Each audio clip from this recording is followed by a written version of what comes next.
निगरान हुकूमत ने अवाम पर गैस बम गिरा दिया। घरेलू सार्फिन के लिए गैस 172% तक महंगी।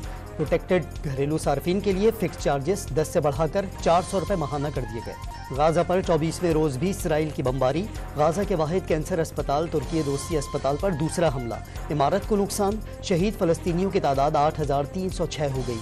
21,000 से जायद जख्मी। गाजा के शुमाल मगरब में हमास मुजाहिदीन और इसराइली फौज में शदीद लड़ाई जारी। हमास का चंद घंटों में 3 टैंकों समेत 6 इसराइली गाड़ियां तबाह करने का दावा। इसराइल ने भी हमास की बहरी फोर्स के सरबराह समेत 4 सीनियर कमांडर शहीद करने का दावा कर दिया। कौमी क्रिकेट टीम के चीफ सेलेक्टर इंजमामुल हक ओहदे से मुस्ताफी। प्लेयर्स एजेंट कंपनी से किसी भी किस्म के ताल्लुक की तरदीद। पीसीबी ने मफादात के टकराव से मुतालिक इल्जामात की तहकीकात के लिए 5 रुकनी कमेटी कायम कर दी। निगरान वज़ीर आज़म अनवारुल हक काकड़ की हजरत दाता गनी बख्श के दरबार पर हाजिरी। सिंध और पंजाब के निगरान वज़राए आला भी मौजूद थे। और कराची में निगलेरिया से एक और मौत। नॉर्थ कराची का मुतासरा शहरी जाँबर न हो सका। रवां साल सिंध में निगलेरिया से हलाक अफराद की तादाद 10 हो गई।